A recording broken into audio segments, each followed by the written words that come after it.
Welcome to the SIWIKE Podcast, the only podcast that shares the stuff you didn't know you needed to know about jobs, careers, and life. The SIWIKE Podcast, the stuff I wish I knew earlier. Hi, everyone, and welcome to the SIWIKE Stuff I Wish I Knew Earlier podcast. We're here with our new guest host, Huong. How are you doing today? I'm good. How are you doing, Luki? I'm fantastic, as always. So Huong comes to us with a background in careers and also marketing, volunteering, and she's going for her yoga certification soon. So if you were to say what you're up to these days, what are you doing now? For sure. Thanks for having me here, Luki. I am a career coach, like Luki mentioned. Currently, I'm working at Randstad RiseSmart, where I help professionals who have been laid off, and I also have my private practice as well. Luki mentioned I'm in the process of completing my yoga teaching certification, so I still have the homework and the exam to get done, and then I will be certified. Sounds good. So obviously that's what you're doing now, but that's not necessarily how you started. So I'd love if we rewound the clock and went back in time and talk a little bit about yourself as a kid. So what were you like growing up? What were some early fond childhood memories? For sure. As a kid, I would describe myself as a very energetic, a curious kid. I was always the one in class putting their hand up, always wanting to share, or sometimes teachers would be like, Hung, it's not time to share right now. And I've always been curious about people. I've always loved being able to, I guess, as a kid, my favorite subjects were arts, drama, or really ways where I could be creative and express myself and learn more about people. Sounds good. And you mentioned before off camera that the family influences kind of had a different path for you, or the thought. So not necessarily on the art side. So if you can talk a little bit about kind of the influences along the way, and what were kind of the expectations for you growing up as you went through, I guess, your schooling. Definitely. I think maybe part of the reasons why I felt a little bit awkward or different as a kid is because I have a very interesting upbringing, or traditional for some Asian Canadians who can relate. My parents were very strict and traditional, and they're also very Roman Catholic. So my parents had met in a hospital when they were working in Vietnam. And so growing up, I really thought my only two paths in life were to be a doctor, because that's what my parents wanted for me, or to be a nun, because I grew up very involved in the church. So the things that I enjoyed were a little bit different from what they expected of me. Sounds good. And if you can describe a little bit more about that journey. So in, I guess, high school, did they kind of steer you towards like the STEM path and say, hey, look at all these great science courses to become a doctor or something, or look at these theology courses to become a nun, or what were those influences like as you were kind of growing up and trying to get into the decision to get into careers? Because it's always interesting to hear what the career path of a career professional is as well. Mm-hmm. Yeah. In high school, I took as much of the advanced placement or enriched classes as possible. First, because it was encouraged by my parents, but also maybe it was a little bit of a safe space for my very nerdy self. So I took enriched science. I took physics, but I was really bad. I think I only took grade 11 physics. And I suffered in math. My parents had to hire a private tutor for me, and I do not think that was a good investment. So at the path of going into university, I had applied for science programs, arts and science programs, which is the happy middle for parents, and then arts and business, which is what I was interested in, since it was more broad and could give me more time or more options to choose from. So you ultimately chose arts and business. And can you describe a little bit about like that journey, that process, or more the conversation you had with mom and dad? It's like, surprise, mom and dad, this is what I'm choosing instead. How did that conversation go? Definitely. It was a hard conversation. Some of it was also, I don't think my grades are high enough to get into the pure science program. I did get into the arts and science program. As for arts and business, I chose that because it had a very good or competitive co-op program where I knew that I would be able to work my way into different experiences and have a real life experience before graduating, as well as be able to financially pay my way through school as well, so that I wouldn't need to be dependent on my parents. I think I was very stubborn. I had told them that I had lived 17 years of my life according to what they wanted. And for me at 18, that was the pivotal moment to mark myself as an adult. So it was, there was times when we fought or we didn't talk for a bit.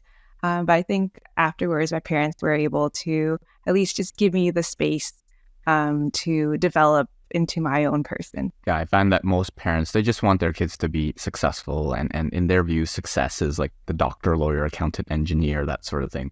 But there are many paths to success. And if you can kind of chart your own course and give your parents the confidence level that you can be successful, that's useful. And I guess having that co-op placement is one step, because you'll be more financially independent. You wouldn't have to rely on them, and they wouldn't have to kind of work out their hard-earned cash to continue to support you as you figure stuff out versus and do stuff that they don't necessarily support, and kind of go down that path.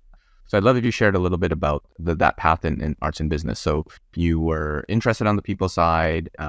You kind of pushed off the doctor nun expectations there.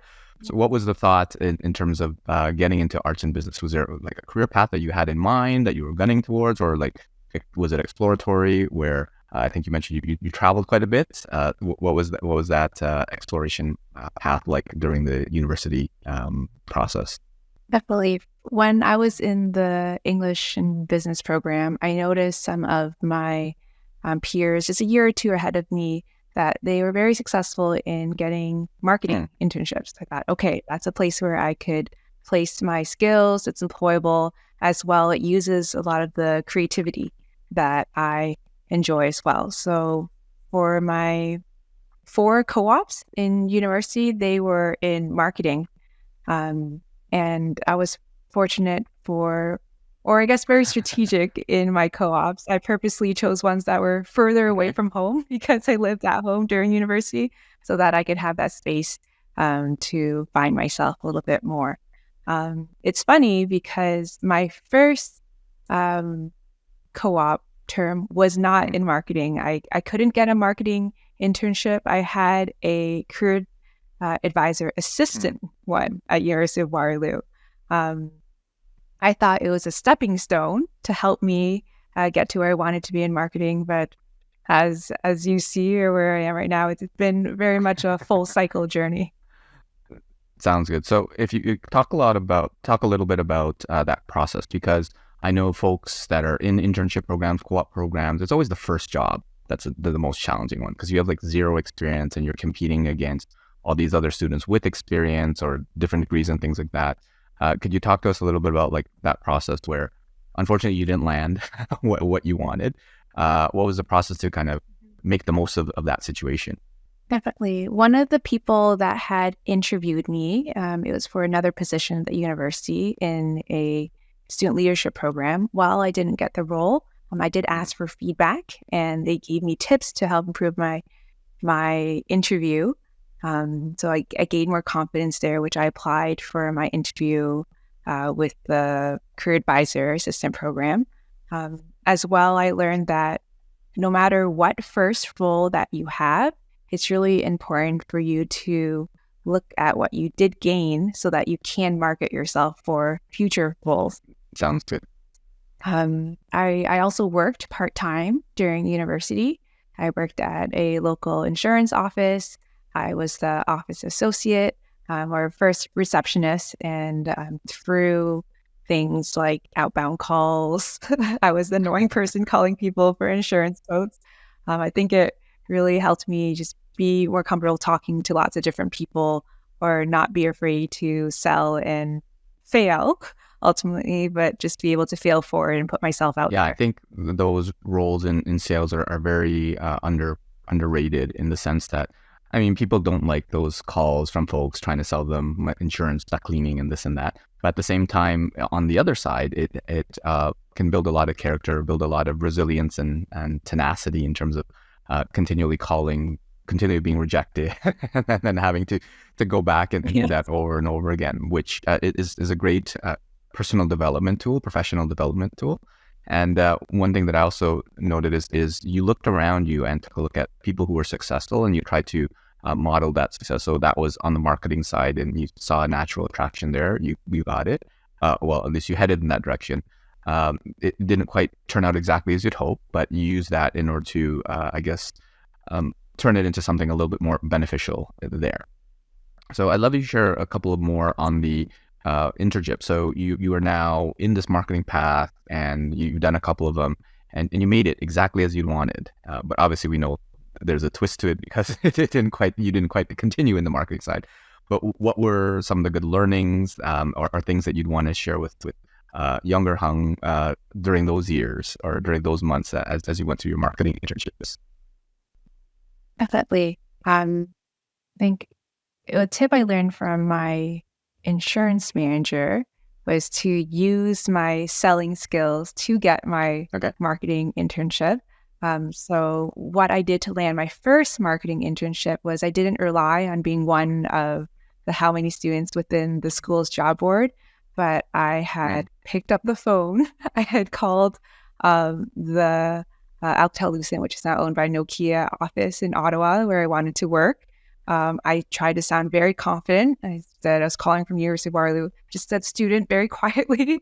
And I had reached the HR who transferred me to the current marketing co-op student. And we happened to have something in common of growing up in the same hometown. And she forwarded me to the marketing manager. So I was able to use my, selling skills or phone skills from insurance to land that first one. So I guess, like you mentioned, sometimes those unglamorous skills can help you get to where you want to be. Something I do wish I knew earlier in my early 20s doing marketing, that it's good to lean into your strengths as soon as possible in order to make impact. So growing up, I was always self-conscious that I wasn't good at the things that sometimes other people, like my parents, or what I thought was valuable in business, like numbers don't come naturally to me at all when looking at marketing analytics or stats. And that's okay to really lean into my strengths, for example, of building relationships. What I took from that is there's a quote where it's not about how smart you are, it's about how are you smart, right? Because everybody is smart in their different ways. So some people with numbers, some people with people, some people with picking up the phone and calling. And then if you can leverage those skills, then if you're better than other folks, that's what people pay for. That's what people hire for. That's why you become successful in one field versus another, right? And don't be afraid to play to those strengths. And if you can eventually turn that into something that you love, well, all the better. But it goes a long way where even calling someone, I mean, who uses a telephone for calling anymore? So you're just texting and just checking social media. Mm-hmm. But there are folks where the value is still there, and sometimes using means that are a little bit less traditional will help you stand out, right? Because if you're just like everybody else, you're just like everybody else. So if you use something a little bit different, then that can help you potentially land your first or next or whatever internships or full-time jobs and what have you. So I love that you continued on the journey. So you're now gone through a couple of your marketing internships, you have your learnings, and then you graduate and you're now in the working world. Was there a job waiting for you? Was it an easy transition into the working world, or what was that process like? I decided to, again, the theme of developing myself, move far away from home.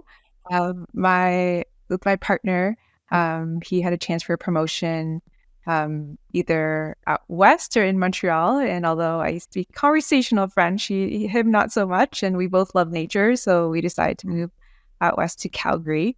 There, I was able to get my first marketing communications lead job.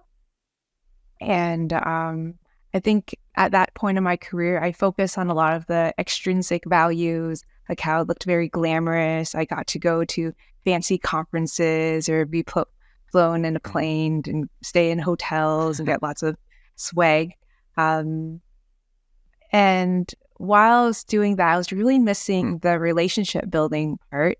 And there was a time when the company wasn't doing so well, and I was the youngest and one of the newest hires, and I was let go. And that was a great time for me to do a lot of soul searching and talk to, I guess, people I trusted or my former career coach colleagues.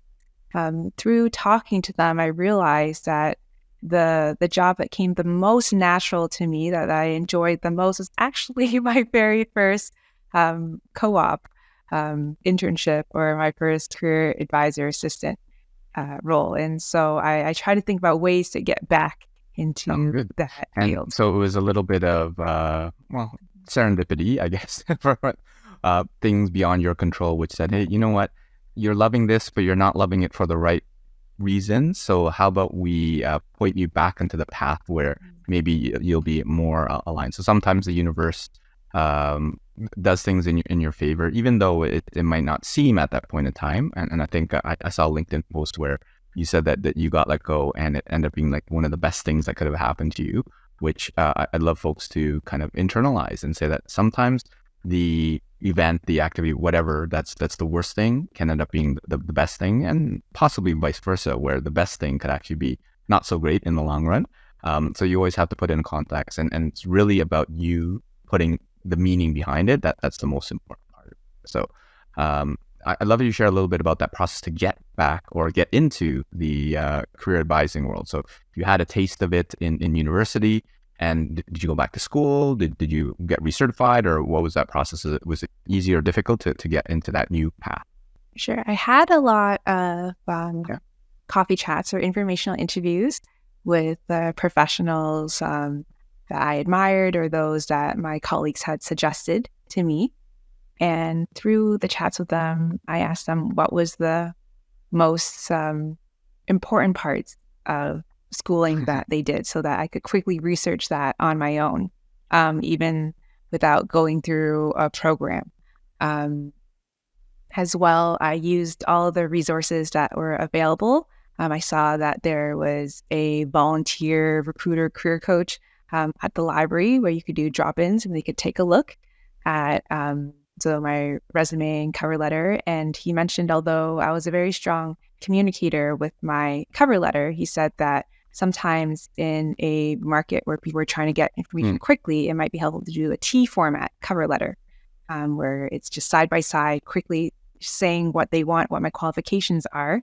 And I had applied for a facilitator role at a career services agency.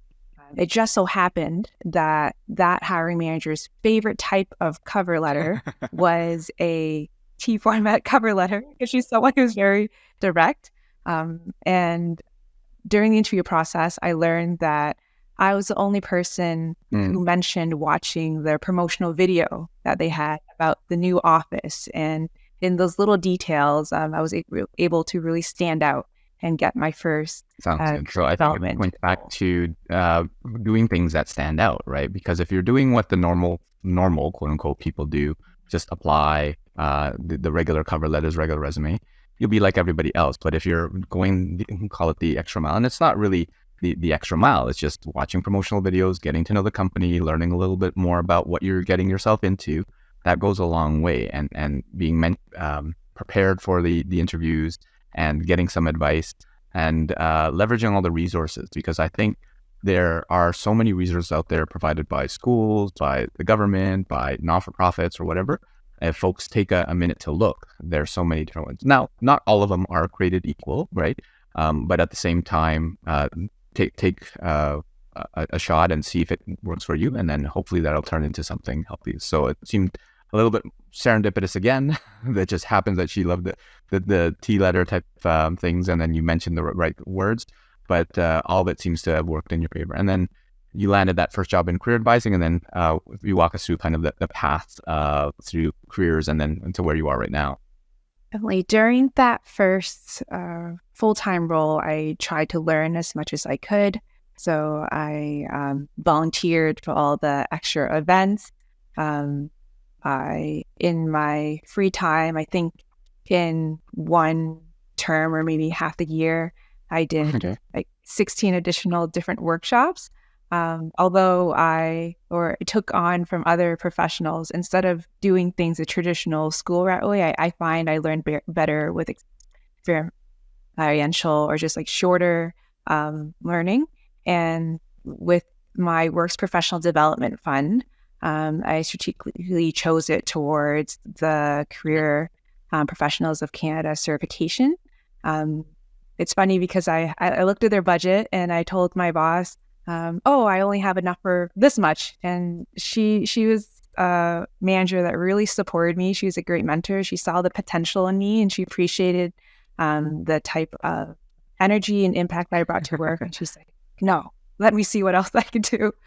So she was able to, I guess, get approval from HR or her managers higher up for additional funds for me. So I was able to get my courses paid for through. Yeah, it reminds me of a quote, something to the effect of, if you do more than you're paid, then you get paid more for what you do, right? So a lot of folks are just, no, it's not on the job description, not going to do it, right? Versus the folks that say, you know what, let me use this opportunity to learn, do more things, showcase my energy, my eagerness.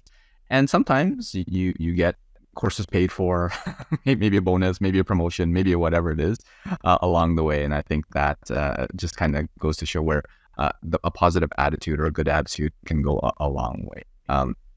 So you've had a couple of roles in the career space since then. And if you can walk us through a couple of the lessons learned in there or advice you'd give to your younger self. And maybe if we go into like the volunteer side, because I know you've been very active on the volunteer side, and how did some of that work help you in kind of your career journey? I'd say for volunteering, it really showed me that I am a person outside of my employer as well. So really the importance of having a personal brand and being able to make an impact in your community. So when I was going to different events and from people getting to know me, they started inviting me to volunteer at different immigrant associations to help newcomers with their networking or their professional brand.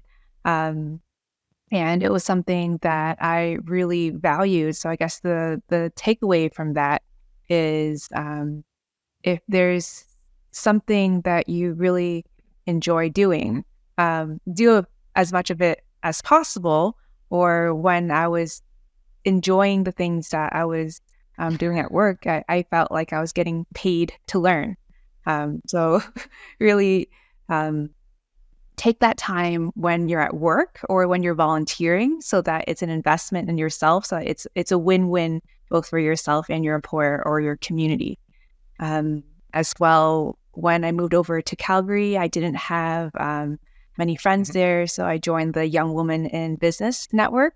There, I was able to really increase my confidence as well, sitting on a board, quickly getting connected to lots of different associations, meeting business leaders where I've been able to invite them for different fundraisers or events, which helped me in my career as a career coach, connecting different clients to other people, or again, that personal and professional development. Yeah, I mean, it's one of those things where I'm a huge advocate of volunteering, and I encourage folks to volunteer for causes or for areas that they are passionate and interested about, versus volunteering for the sake of volunteering, right? Or that kind of shows. So you show up and you just do the work versus, hey, I actually love career advising. Hey, I actually love marketing. I actually love whatever it is. And when that comes out, the connections that you build and the performance that you have is just so much better. So love how you kind of contextualize that.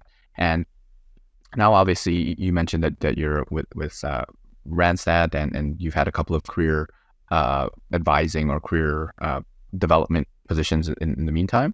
Were there any particular learnings during those past ones that you took from the various more recent career development roles that you had? Definitely. I'd say as someone in the helping profession, it's really important to be able to um, also value your, I guess, look at your energy levels or really value your boundaries. As someone who loves volunteering and giving back, there's a time when I was very burnt out.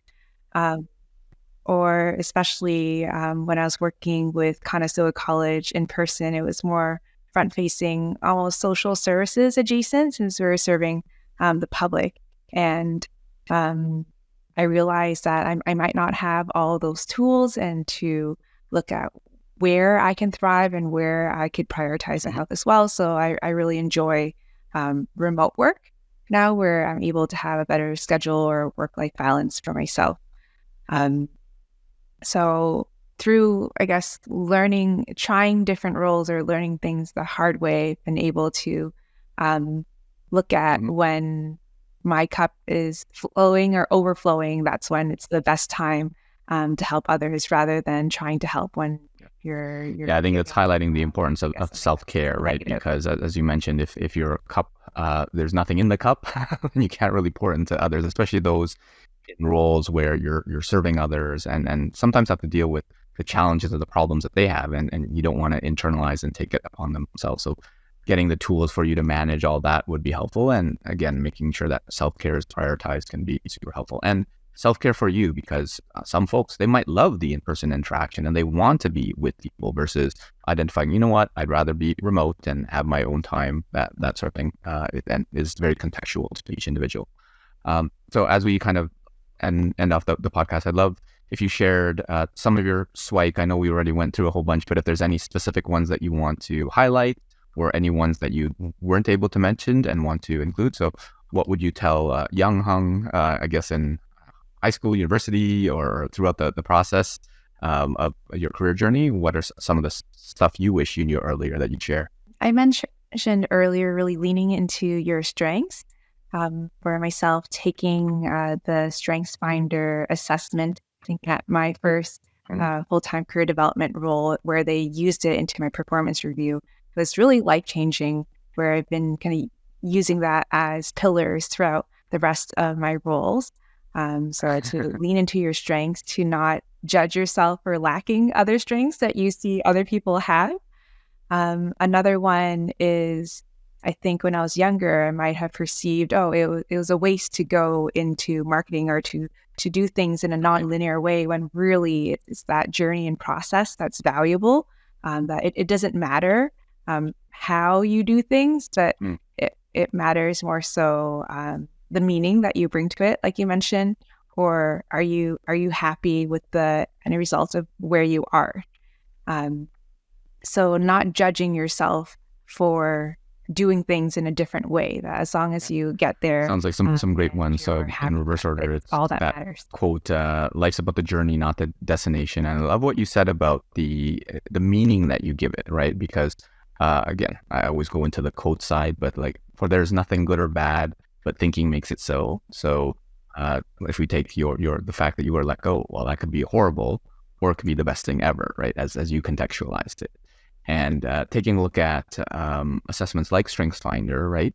And with StrengthsFinder, one of the things that people don't understand is strengths are neither good or bad. They're just something that you a tendency or the way that you operate. So the fact that you're quote unquote lacking certain ones shouldn't be a detriment. It should be more of a, hey, how do I take what I do have and make whatever career potential I can out of this, versus being jealous or wanting these other ones that other people have. So I think a lot of that is great, and highly encourage the StrengthsFinder or any of those other assessments, and less about the label that it gives you, but more about how you react to it and how you can do something.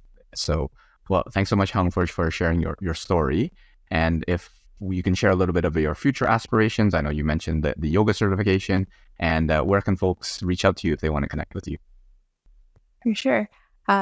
I know I mentioned that I'm working remotely now. I do love the flexibility or being able to travel. Yeah. I would like to have some more in-person interactions. So not every day, maybe once a week or a couple times a month, through workshops or facilitation. That's something that I'm working on, as well as in the future, I'd love to run potentially some very experiential retreats for people to do activities. Maybe I'll combine yoga into it or some of my creative writing side as well. Who knows? I'm sure there's a way to put things together. As for how folks can reach out to me, I'd love to connect with them on LinkedIn. If you search my name, Huong Vo. We'll definitely include that information in the show notes. So thanks again, Hung, for sharing your story and all the SWIKE, the stuff I wish I knew earlier. And hopefully we'll have you back for a future episode. Yeah, thank you so much, Luki. I love all the quotes that you had. Thanks for joining us on the SWIKE, Stuff I Wish I Knew Earlier, the podcast. If you like the podcast, please subscribe on iTunes, Stitcher, or wherever you found this podcast. And if you can give us a review, that would be very appreciated. Feel free to contact me on LinkedIn at Luki Danu, LUKIDANU, and the same on most social media platforms. And I look forward to hearing from you. Thanks. Bye.